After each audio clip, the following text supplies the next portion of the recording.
Demokrasi adalah sistem pemerintahan di mana kekuasaan berada di tangan rakyat yang dilaksanakan secara langsung atau melalui perwakilan yang dipilih untuk kepentingan rakyat itu sendiri. Prinsip utamanya adalah kedaulatan rakyat, yang berarti pemerintah dijalankan sesuai kehendak mayoritas sambil menghormati hak-hak minoritas dan melibatkan partisipasi aktif warga negara dalam pengambilan keputusan politik melalui pemilihan umum dan mekanisme lainnya.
Sekarang kita berada di era reformasi yang mulai dari Oktober 1999. Apakah pelaksanaan demokrasi berubah? Shalom semuanya, perkenalkan kami dari kelompok 5 SMA IPK Puri kelas 11-6 yang beranggota Brian, Chelsea, Clarin, Emanuela, Stuart, dan saya Sharon, dan kami akan menjelaskan kepada kalian mengenai demokrasi di era reformasi dan amandemen UUD 1945. Demokrasi pada masa reformasi sesuai dengan pelaksanaan UUD NRI 1945 merupakan demokrasi Pancasila yang dikembalikan ke jalur yang benar dan lebih terbuka.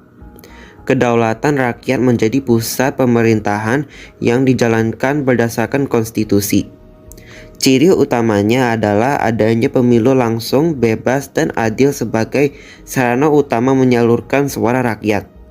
Hak-hak dasar warga negara seperti kebebasan berpendapat, kebebasan pers, dan kebebasan berserikat dijamin dan dihormati sehingga masyarakat dapat berpartisipasi aktif dalam kehidupan politik.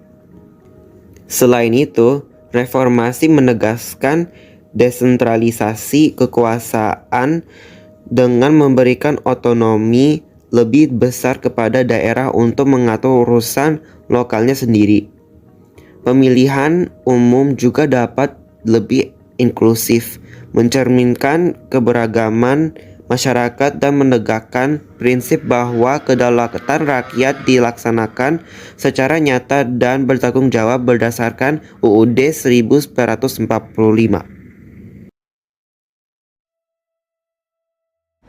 Setelah reformasi 1998, cara pemerintah menjalankan negara berubah karena adanya amandemen atau perubahan dari UUD NRI 1945. Presiden sekarang dipilih langsung oleh rakyat melalui pemilihan umum dan hanya boleh menjabat selama 2 kali masa jabatan, sehingga tidak ada lagi presiden yang berkuasa terlalu lama. Anggota DPR, DPD, dan DPRD juga dipilih melalui pemilu yang lebih bebas, jujur, dan adil, sehingga rakyat bisa menentukan wakilnya secara langsung. Daerah diberikan hak otonomi, yaitu kewenangan bagi pemerintah daerah untuk mengatur wilayahnya sendiri, sesuai kebutuhan dan juga potensi yang ada di masyarakat. Selain itu, muncul lembaga baru seperti Mahkamah Konstitusi yang berfungsi menjaga agar undang-undang sesuai dengan UUD, serta Komisi Pemilihan Umum yang bertugas untuk menyelenggarakan pemilu agar berlangsung adil dan juga transparan. Perubahan-perubahan ini membuat sistem pemerintahan lebih terbuka, kekuasaan tidak hanya berpusat pada satu orang saja, dan rakyat memiliki peran yang lebih besar dalam menyuarakan aspirasi, serta ikut menentukan keputusan penting bagi jalannya negara. Pelaksanaan demokrasi di Indonesia sejak Oktober 1999 mengikuti UUD 1945 hasil amandemen.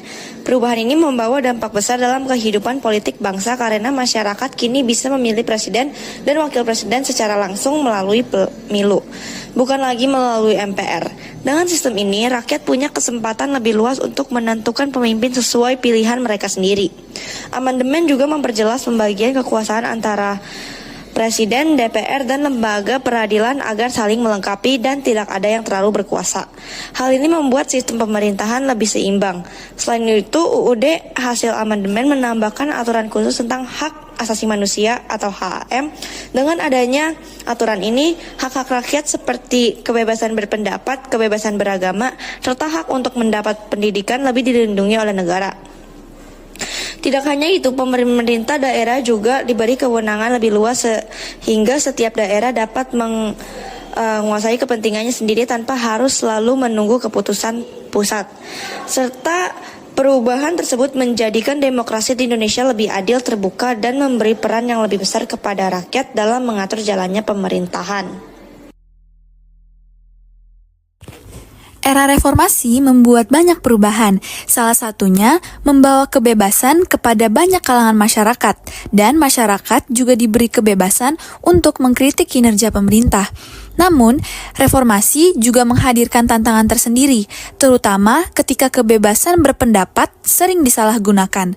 Hal ini berpotensi merusak makna demokrasi Pancasila, sebagaimana tampak dari banyaknya konflik berbasis agama dan budaya, meningkatnya hate speech terhadap kelompok minoritas, serta munculnya ideologi intoleran dan aksi terorisme.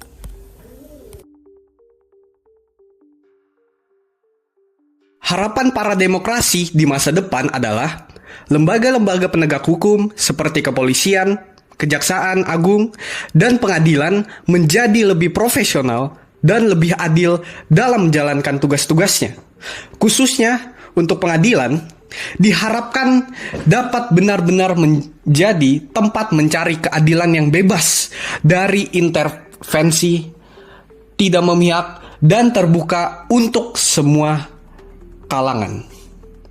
Hal ini sangat penting karena setiap warga negara patut mendapatkan perlakuan yang setara di mata hukum dan hak-haknya dilindungi. Dengan begitu, hukum dapat benar-benar menjadi panglima yang melindungi seluruh warga negara secara setara. Nah, dari semua penjelasan sebelumnya, dapat kita pelajari bahwa pelaksanaan demokrasi di Indonesia pada era reformasi telah mengalami banyak perubahan positif melalui amandemen UUD 1945.